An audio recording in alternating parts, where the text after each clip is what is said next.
Hello everyone, আজকের mini ব্লগে তোমরা শুধু রাস্তা আর রাস্তাই দেখতে পাবে। হ্যাঁ, এই রাস্তাটা আমার ভীষণ প্রিয়।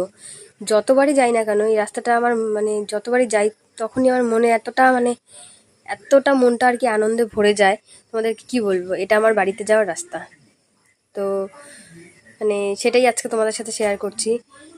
বলে বোঝাতে পারবো না। আমি যদি মাসে 30 দিনের মধ্যে যদি সপ্তাহে একবার করেও এই রাস্তাটা দিয়ে যাই, তাও আমার যতবারই যাই না কেন ততবারই যে একটা আনন্দ যেটা আমি ফিল করি, সেটা বলে ভাষায় বোঝানোর মতো না।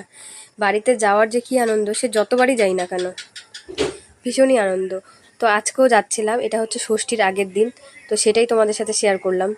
তো এই দেখো, যেতে যেতে কিন্তু এখানে একটা ব্রিজও পড়ে, অনেকটাই বড় এই ব্রিজটা।